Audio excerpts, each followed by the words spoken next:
A werewolf shifter romance, specially written for you. Prologue. In the Blackstone Pack, your first shift is your soul day. It's the day you stop being a child and start being a wolf. For me, it was the day I became a ghost. I stood in the center of the transformation circle, the cold mud of the pits oozing between my toes. All around me, my peers were screaming, their bones snapping and reforming into magnificent shapes of fur and muscle. The air was thick with the scent of ozone and raw power. I waited.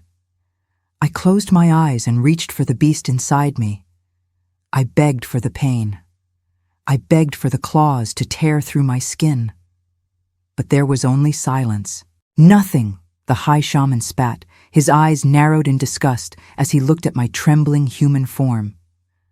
16 years of feeding her, and she's just meat. No wolf, no spirit, just a static. My mother wept in the shadows, but she didn't come to me. To touch a static was to invite the curse of the Wolfless. My father, the pack's lead enforcer, turned his back. The alpha stepped forward. He didn't see a daughter of the pack. He saw a broken tool. He took the branding iron from the coals, the mark of the mute wolf, and pressed it into my shoulder. "You will not wear our colors," he growled. "You will not bear our name. You are a slave to the Frost-Fang Mines. Perhaps your human back is strong enough to carry the ore, your spirit is too weak to hunt." I didn't scream when the iron burned. I didn't have a wolf to howl for me. I just looked at the alpha, my eyes burning with a fire that had nothing to do with the moon. They thought they were discarding a failure. They didn't know they were sending the Mother of Kings into the dark, where the real power was waiting to be found. Have you ever felt like you were being judged for a weakness that you later realized was your greatest hidden strength? Tell me your story in the comments. Welcome back to the den, my beautiful pack. I am so incredibly happy to have you here for the grand opening of our most emotional journey yet. If you are new to Lily's Heart Tales, welcome home. This is a place where we celebrate the underdogs, the forgotten, and the souls who turn their scars into stars. If you're ready to see a girl who was called nothing become the mother of everything, go ahead and smash that like button and subscribe. Don't forget to hit the notification bell so you never miss a chapter of our rising legends. Your support is what keeps these stories alive. Now let's descend into the dark, where Lyra's true destiny is waiting to wake up. Chapter 1. The Frost-Fang Mines were where hope went to freeze. Located miles beneath the permafrost, the air was a mixture of stone dust and the bitter scent of despair. For a static like me, a girl with no wolf to keep her warm, the cold was a constant, biting companion. My life was measured in buckets of ore. While the shifter slaves used their enhanced strength to shatter the rock, I was a scavenger.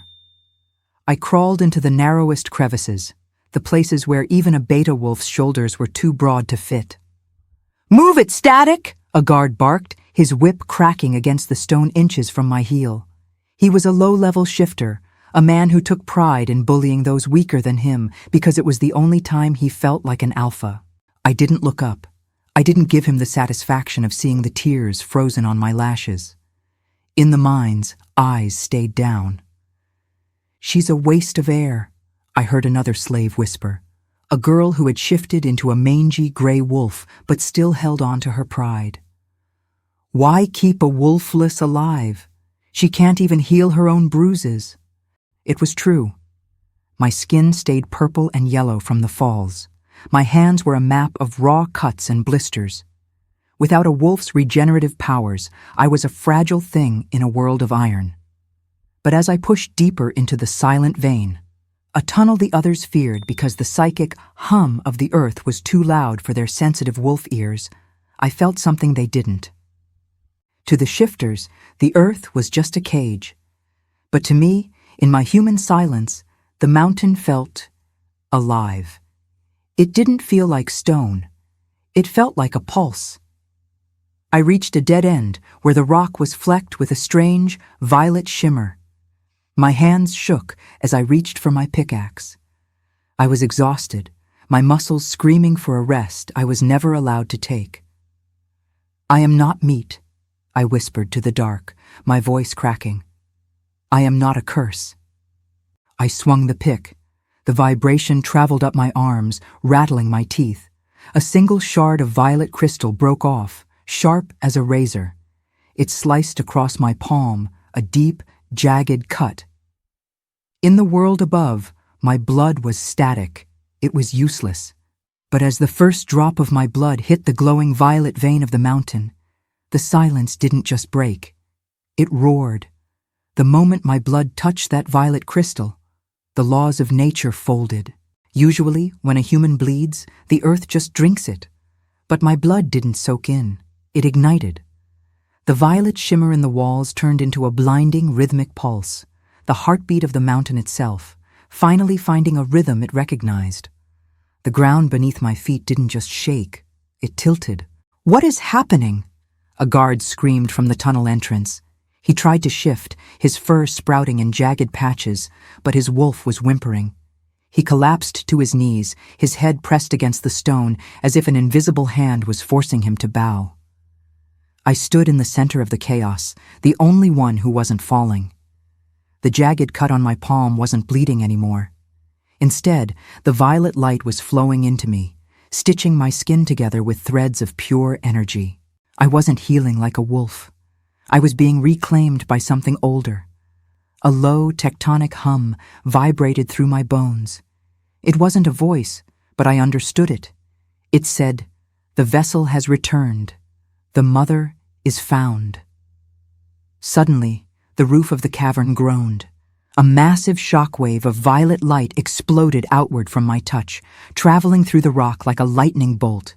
It tore through the mines, through the foundations of the Frost-Fang fortress, and erupted into the sky above.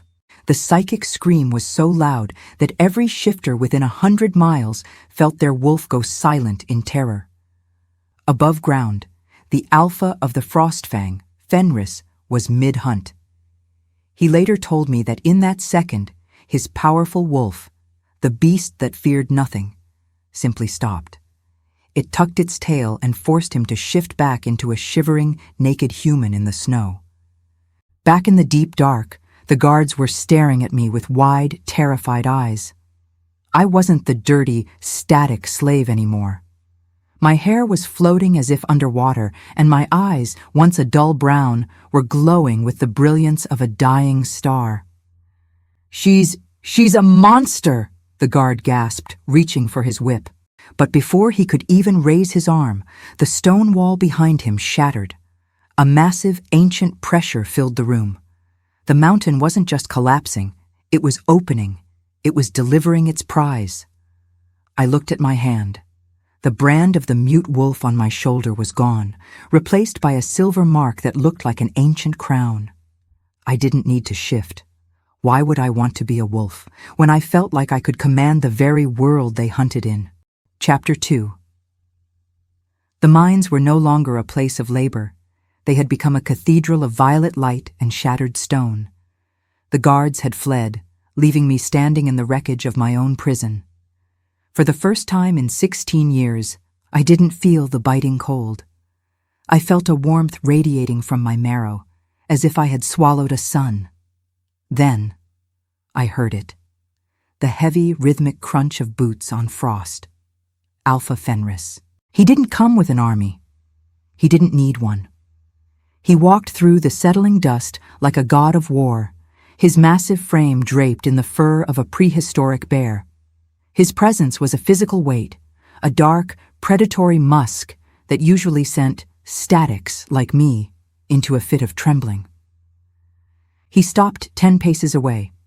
His eyes weren't the gold of a normal alpha. They were a piercing, icy blue that seemed to look right through my skin and into the glowing hum of my blood. "The miners say a slave girl broke the mountain," he rasped. His voice was like grinding glaciers, beautiful and terrifying. "They say a static took the knees out of every shifter in the pack with a single breath." I stood my ground. I didn't bow. I didn't lower my gaze. "The mountain didn't break for me," I said, my voice sounding richer, deeper than it ever had. "It woke up for me." Fenris stepped closer, his nostrils flaring. He was searching for the scent of a wolf, for the musk of a rival, but all he found was me. And yet, I saw his hand twitch. His own wolf, the legendary beast that had decapitated alphas, was pacing behind his ribs, not in anger, but in a strange, frantic desperation. He reached out, his leather-clad fingers hovering just inches from the silver crown mark on my shoulder. "You have no wolf," he whispered, a dark fascination dancing in his eyes. "And yet, my beast wants to kneel to you. It wants to howl at your feet. What are you?" "I am the girl you bought for the price of a rusted shovel," I reminded him, my heart hammering against my ribs, not in fear, but in a strange new defiance. Fenris let out a low, guttural growl that would have killed a normal human's heart. But to me, it felt like a song. He grabbed my chin, forcing me to look into the storm of his eyes. "You are no longer a scavenger," he declared, his thumb tracing my jawline. "You are the only mystery left in this frozen hell. I am taking you to the high fortress. If you are a curse, I will bury you, but if you are what I think you are—" He leaned in, his breath hot against my ear. "Then the age of the wolf is over, and the age of the mother has begun." The high fortress of the Frost-Fang was a jagged crown of black stone and ice, perched atop the highest peak. In the mines, I was invisible. Here, I was a spectacle. Fenris didn't throw me into a dungeon. Instead, he placed me in the lunar suite, a room of white marble and furs that had been empty since the death of the last great matriarch. To the pack, this was a scandal. To the alpha's concubines and the purebred females, it was a declaration of war. "You are to stay here," Fenris commanded, standing in the doorway. He had stripped off his heavy furs, revealing the intricate knotwork of scars across his back. "My healers will examine you. My scholars will read your blood. Until we know why you can silence a wolf with a heartbeat, you belong to the throne." "I am not a curiosity to be solved, Fenris," I said, running my hand over the fine silk of the bedspread. It felt alien against my calloused skin. "Aren't you?" He stepped closer, the air between us crackling. "The pack is whispering. They call you the Virgin Queen, the woman who holds the power of a goddess but has no wolf to claim it. They are afraid of you, Lyra. And in a wolf pack, what we fear, we either worship or destroy." The danger became real that evening. Fenris left to attend the Council of Elders, leaving me alone. The door creaked open, and 3 high-ranking females stepped in. Their eyes were glowing amber, their teeth bared in a silent snarl. "The static thinks she can sit on the silk," the leader hissed. Her name was Valda, a purebred who had been vying for the position of Fenris's mate for years. "You smell of dirt and human sweat. You have no beast. You are a biological mistake." She lunged, her movements blurred by shifter speed, but as she reached for my throat, that same violet hum from the mines vibrated in the soles of my feet. I didn't move. I didn't fight.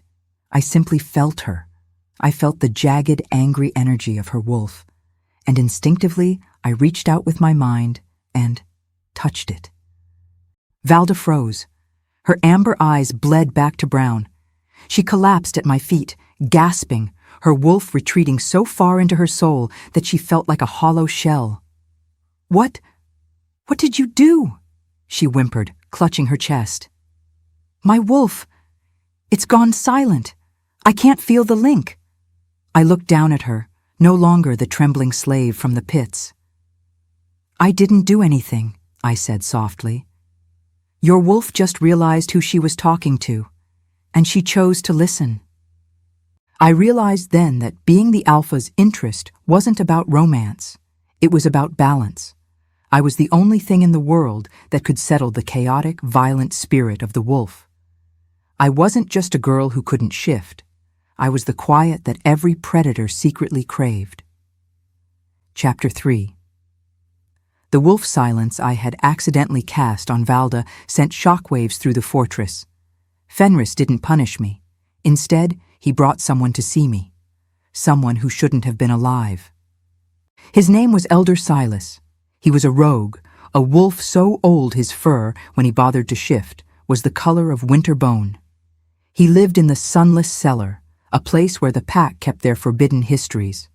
"Leave us," Silas rasped, his eyes milky with cataracts, but sharp with an inner light. Fenris hesitated, his alpha instincts warring with his curiosity, but eventually he stepped out. The old man shuffled toward me, his nose twitching. "They told me you were ecstatic," he chuckled, a dry, papery sound. "They told me you were a failure of biology." "That's what the brand says," I replied, touching the spot on my shoulder where the mute wolf mark had once been. "The brand is a lie told by men who are afraid of the dark," Silas whispered. He reached into his robes and pulled out a piece of ancient petrified bark, covered in glowing runes. "Tell me, child, do you know why wolves shift? To become stronger, to join the pack." "No," he hissed. "They shift because they are incomplete.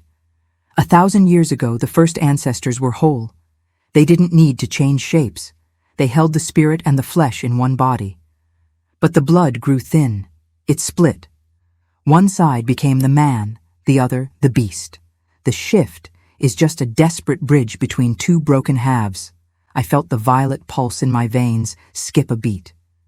"You weren't born without a wolf, Lyra," Silas said, leaning in so close I could smell the ancient forest on his breath. "You were born before the split.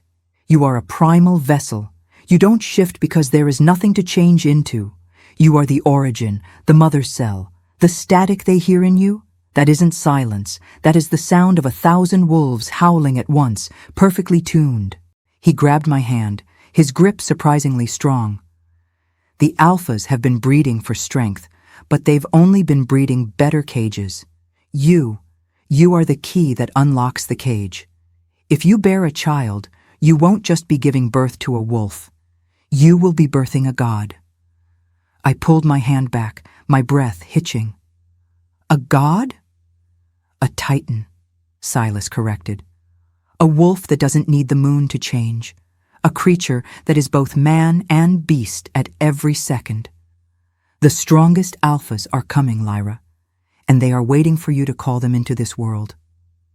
I looked out the small, barred window. The wolves below looked like ants. For 16 years, I had prayed to be like them. Now, looking at my glowing palm, I realized that would have been like a star praying to be a candle.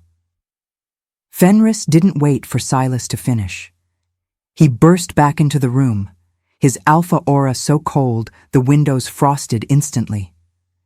He had been listening through the stone. The walls themselves are an alpha's ears. He looked at me, and for the first time, his icy blue eyes weren't just curious, they were possessive.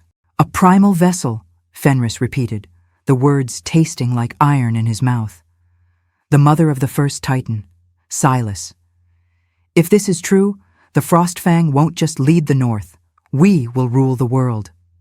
He turned toward me, his shadow stretching across the marble floor until it touched my feet. "Lyra, do you understand what this means? Every alpha on this continent will come for you. They will burn this fortress to the ground to put their seed in the woman who can birth a god." I stepped back, my heart thundering. "Is that all I am to you, Fenris? A factory for your ambition? A way to win a war you've been fighting for centuries?" He moved with a speed I couldn't track. One moment he was across the room, the next his hands were on my shoulders. His grip was firm, but his fingers were trembling. His wolf was right under the surface, vibrating with a frantic, primitive need. "I am an alpha," he growled, his face inches from mine. "My nature is to conquer. My nature is to take what is mine and hold it against the world. To me, you are the ultimate prize." "Then you are just like the men who branded me," I spat. The violet light in my eyes flared. "You just want a better version of the leash." The room went deathly silent. Silas watched us from the corner, a sad smile on his withered face.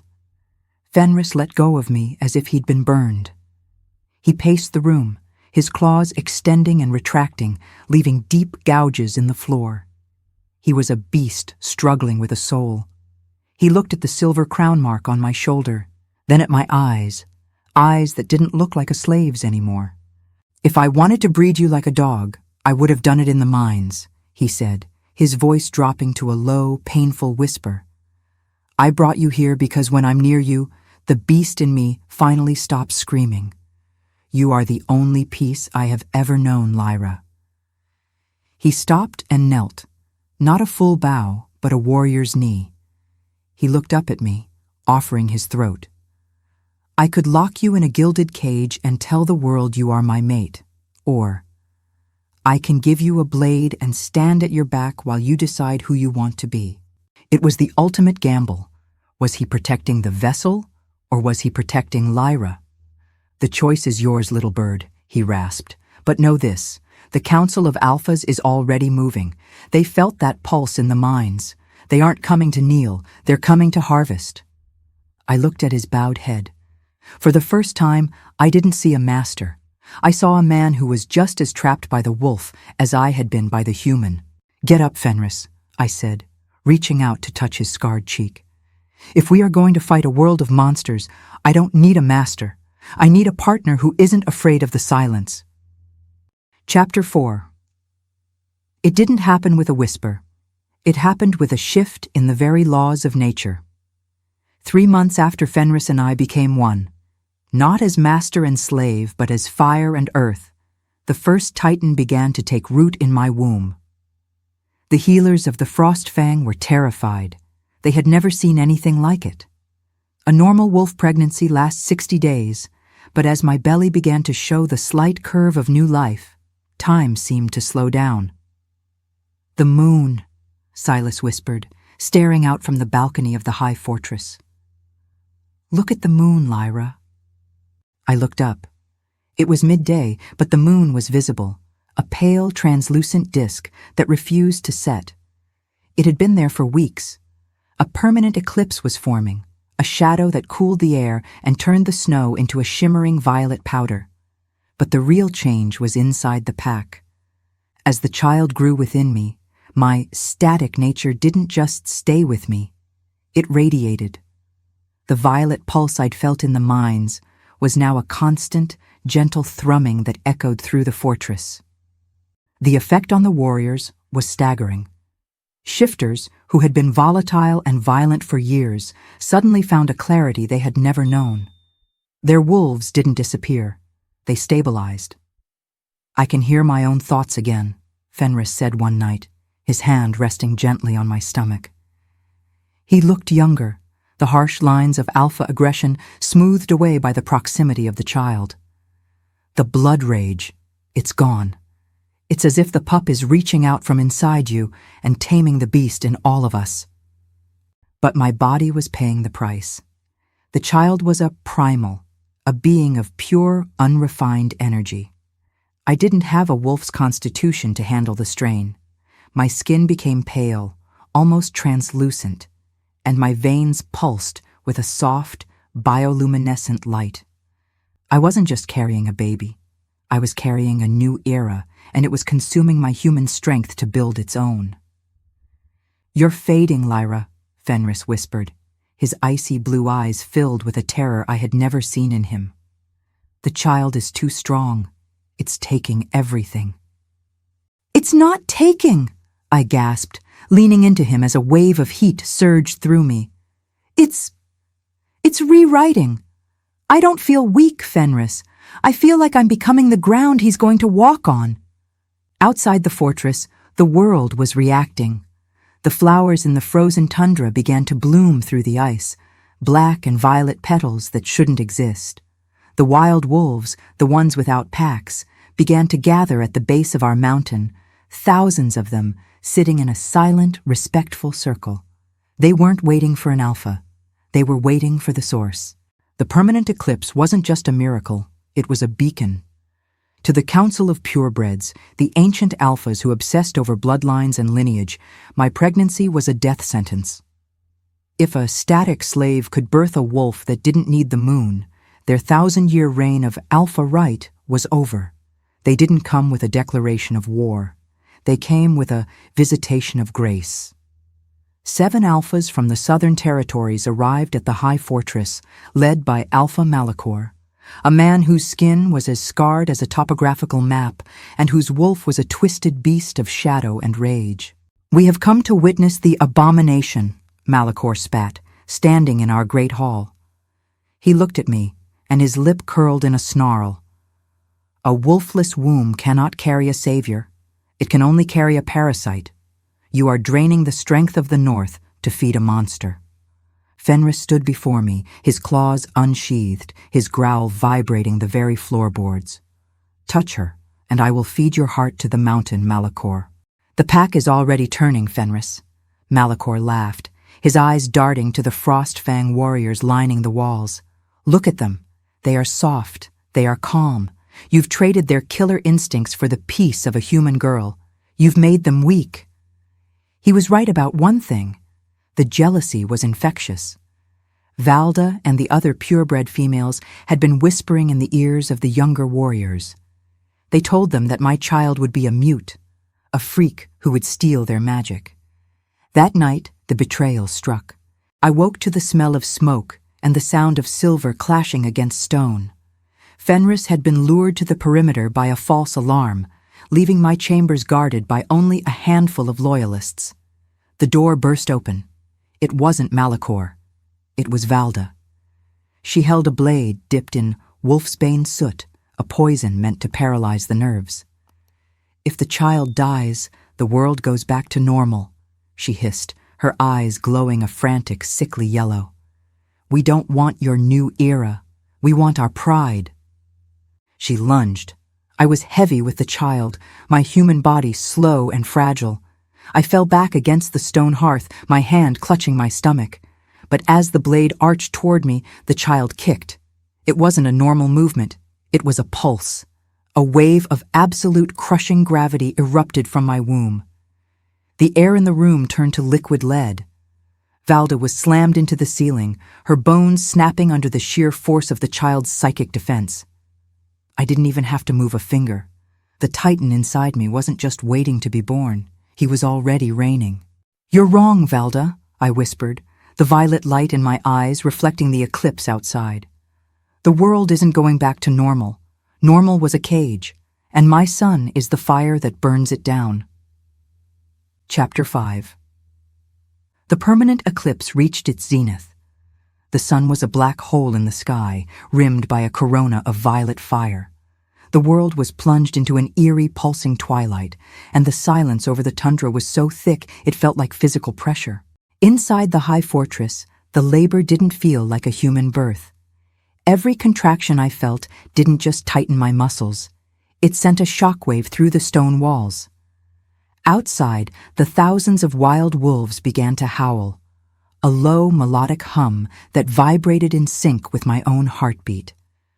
"Push, Lyra!" Fenris roared, his voice cracking with an emotion I'd never heard from the great Alpha: fear.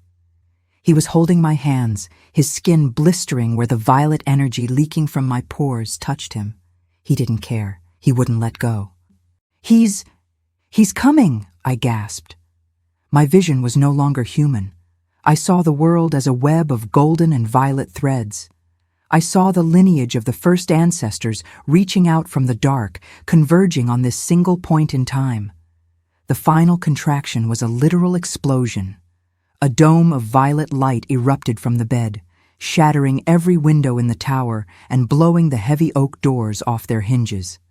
The high alphas of the council, who had been gathered outside to witness our failure, were thrown back by the sheer spiritual weight of the aura. Then, the crying began. It wasn't the thin wail of a human infant.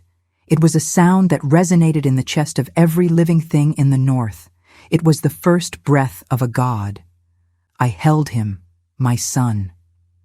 He didn't look like the static infant the council had predicted. He was heavy, his grip already strong enough to bruise. And then, the impossible happened. Most shifters wait 16 years for their first shift. My son didn't wait 16 seconds. His small, pearlescent body began to ripple. There was no sound of snapping bones, no scream of pain. The transition was as fluid as water turning to ice. In my arms, the infant vanished, and in his place lay a wolf cub the size of a full-grown winter hound.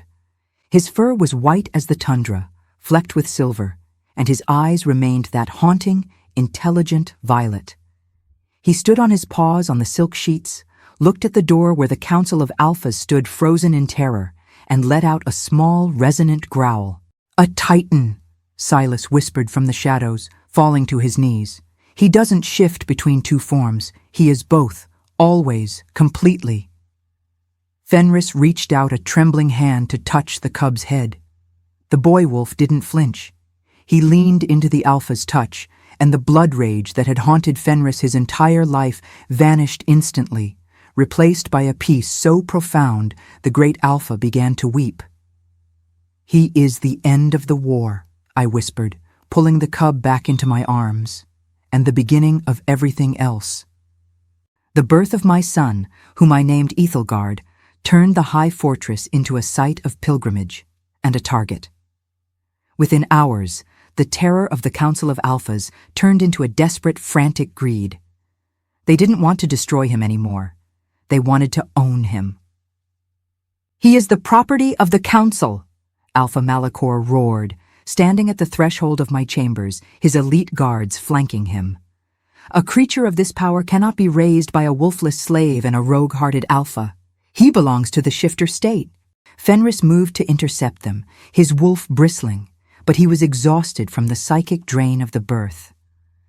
The Council's guards were many, and they were fueled by the frantic energy of a dying era.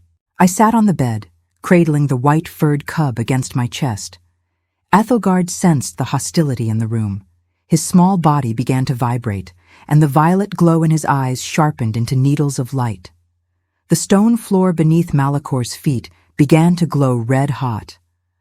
My son was reacting to the threat, and he didn't know his own strength. He was going to bring the entire mountain down to protect me. "Stop," I whispered, pressing my palm to the cub's forehead. The heat instantly vanished. The mountain stopped trembling. I looked up at Malachor. I didn't have a wolf, I didn't have claws, but I realized in that moment that I was the safety catch. I was the only being in the universe who could touch the primal energy without being consumed by it. "You think you can take him?" I said, my voice resonating with the authority of the mountain itself. I stood up, holding the cub, and walked directly toward the alphas. "He isn't a tool, Malachor. He is a mirror. He reflects the soul of the one who holds him, and right now he sees a coward." I reached out and placed my hand on Malachor's chest, the same hand that had bled onto the violet crystals in the mine. Ethelgard let out a soft woof. Suddenly, Malachor's alpha aura, the pride he had spent decades building, was stripped away. He wasn't just silenced, he was emptied. He fell to his knees, clutching his throat, tears streaming down his face as he experienced the true silence for the first time. He wasn't a wolf anymore. He was just a man. "I am his mother," I declared to the room. "I am the only shield between his power and your destruction. If you try to take him, you won't be taking a king. You'll be unleashing a void that will swallow every pack from here to the sea." The guards backed away. The Purebreds looked at me with a new kind of fear, the fear one has for a hurricane. I turned to Fenris. He looked at me with a mixture of terror and undying devotion. He realized then that I wasn't the virgin queen he had to protect. I was the regent. "The mines are closed, Fenris," I said. "From this day forward, we don't dig for ore. We build a world where my son and the brothers and sisters who will follow him never have to choose between their blood and their freedom." Chapter 6. 5 years passed, but they didn't feel like years. They felt like the first deep breaths of a world that had been suffocating. The high fortress was no longer a military stronghold. It had become the cradle. Word had spread to every corner of the continent. The Mother of Titans didn't just birth one savior. She had unlocked a dormant frequency in the blood of the statics. I stood on the highest balcony, watching the valley below. It was no longer a frozen wasteland. Where the violet pulse had touched the earth, the ground was lush and vibrant. But the most beautiful sight was the children. Ethelgard was no longer a cub. He was a sturdy, silver-haired boy with eyes like deep amethysts, playing in the snow with his younger sisters, Selah and Kalia. They didn't shift when they got excited. Their skin simply shimmered, their strength doubling as they leaped over boulders that would have crushed a grown man. "They are beautiful, aren't they?" Fenris's voice was deep and steady behind me. He wasn't the brutal alpha anymore. He had become something else, the first guardian. By being near me and the children, his own wolf had evolved, shedding its mindless rage for a calm, devastating power. "They aren't the only ones," I said, pointing toward the gates. A caravan of wolfless women, slaves, outcasts, and statics from distant packs, was arriving. They weren't coming to serve. They were coming to be woken. We had discovered that my blood was the catalyst. A single drop of my essence, shared in a ritual of sisterhood, could trigger the primal bloom in other wolfless women. They weren't broken. They were just waiting for the right key to turn the lock. This was the great expansion. We weren't building a pack, we were building a covenant. The new breed of wolves, the Titan-born, didn't follow the alpha link. They didn't feel the need to dominate or submit. They moved as a single, harmonious mind. They were stronger, faster, and more compassionate than any purebred wolf could ever hope to be. But the old world was not going quietly into the night. In the south, the remaining alphas, those who refused to give up their chains, had formed a purity legion. They saw our peace as an infection. They saw my children as monsters that needed to be put down to save the wolf spirit. "They're coming, aren't they?" I asked Fenris, sensing the discordance on the wind. "Let them come," Fenris replied, his hand resting on the hilt of a blade forged from the violet crystals of the mine. "They think they are coming to fight a pack. They don't realize they are coming to fight the earth itself." I looked at my children, laughing in the snow. I had been sold for a rusted shovel. I had been branded as meat. Now my blood was the law of the land, and my heart was the beat that the new world marched to. The Purity Legion arrived at dawn. 10,000 wolves, their fur matted with the blood of the innocents they'd trampled to get here, crested the ridge of the gray waste.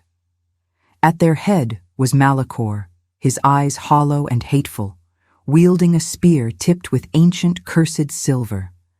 They expected a desperate defense. They expected walls and archers. Instead, they found me. I stood alone on the open tundra, a mile ahead of my fortress. I wore no armor, just the same simple white linen gown I'd worn since the birth of my first son. Behind me, the mountains were silent. "Where is your alpha slave?" Malachor screamed, his voice amplified by the psychic weight of 10,000 wolves. "Where are your god monsters? Have they hidden behind a woman's skirts?" "They aren't hiding, Malachor," I said, my voice barely a whisper, yet it carried across the wind as if I were standing in their very ears. "They are waiting for my permission." "Permission for what?" he laughed, signaling his army to charge. "To die?" The ground began to thrum. 10,000 shifters in mid-charge is a force that should crack the earth. But as they reached the violet line, the point where the mountain's roots met the valley, I raised my hand. "Enough," I commanded. The word didn't just hang in the air, it became a physical barrier. The leading row of wolves hit an invisible wall of pure, static energy. Their bodies didn't break, but their links did. One by one, the psychic connection that allowed the alphas to control their soldiers snapped like brittle glass. Confused, the soldiers shifted back into humans, naked, shivering, and suddenly free of the blood rage that had driven them. "Kill her!" Malachor roared, lunging forward with his spear. But he never reached me. From the clouds above, a massive shape descended. a wolf the size of a mountain cat, with fur of blinding white and eyes of violet fire. It was Ethelgard. He landed between me and the Legion with the weight of a falling star, the shockwave knocking the remaining alphas off their feet. He didn't tear their throats out. He didn't need to. He simply let out a primal howl. It was the sound of the world being reborn. In that howl, every shifter present felt their internal beast surrender, not out of fear, but out of recognition. They weren't looking at a rival. They were looking at the end of the hunt. Fenris and the Titan-born warriors emerged from the tree line, not as an army, but as a wall of calm. They didn't strike. They simply stood. I walked past Ethelgard and stood over Malachor, who was crawling in the snow, his spear shattered. "You called me a parasite," I said softly, looking down at the man who had once tried to claim my womb as property. "But a parasite takes, a mother gives. I am giving you a choice, Malachor. You can stay in the old world and die with your pride, or you can join the new one and live as a man." I reached down and touched his forehead. I didn't silence his wolf this time. I healed the jagged, broken parts of it. I showed him the void, the place of peace I had found in the mines. Malachor's eyes cleared. The hate drained out of him, replaced by a crushing, soul-deep grief for all the years he had spent as a monster. He put his forehead to the snow. "The mother has returned," he sobbed. Behind him, 10,000 warriors dropped their weapons. The final battle didn't end in a massacre. It ended in a prayer. The Purity Legion was gone. In its place was a sea of people, looking at the girl who couldn't shift and realizing she was the only one who had been truly free all along. Lyra won the war not by being the most violent, but by being the most complete. Do you believe that true power lies in the ability to stop a fight rather than win one? How do you handle conflict in your own life? It's time for the final curtain. Should we move to the epilogue, the matriarch of the new world, to see the legacy Lyra leaves behind? The sun has finally set on the age of chains, and a new dawn has risen over the high fortress. Welcome to the final chapter of Lily's Heart Tales. This is more than an ending. It is a legacy.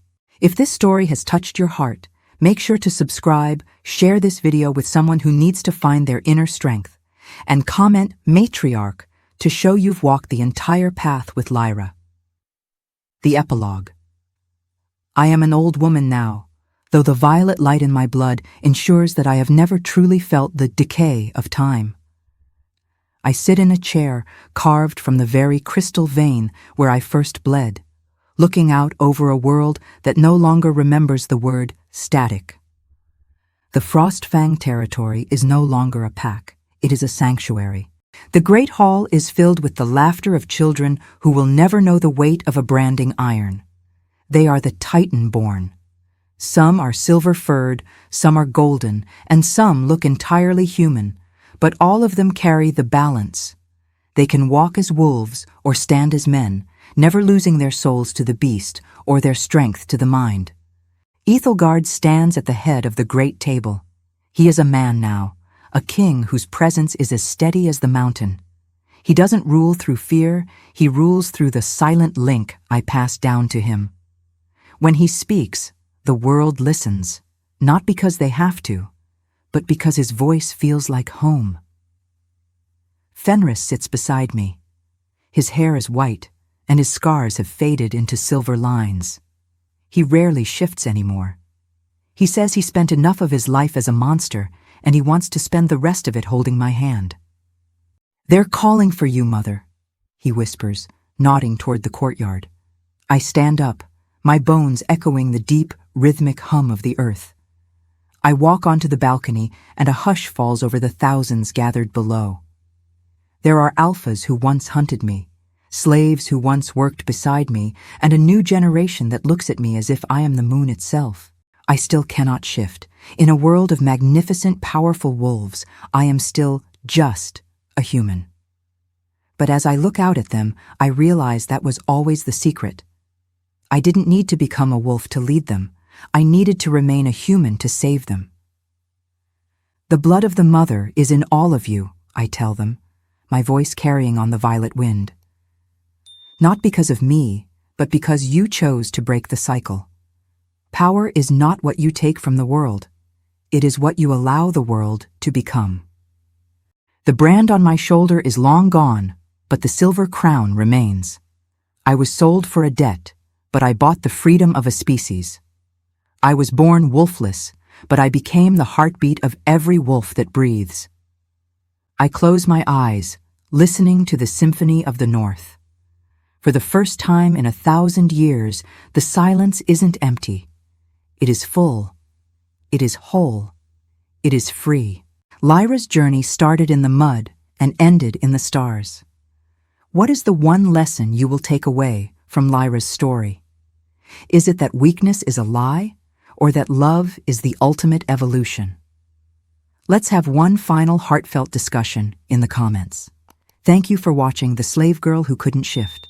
I am Lily, and this has been a Heart Tale. Until our next journey, stay wild and stay kind.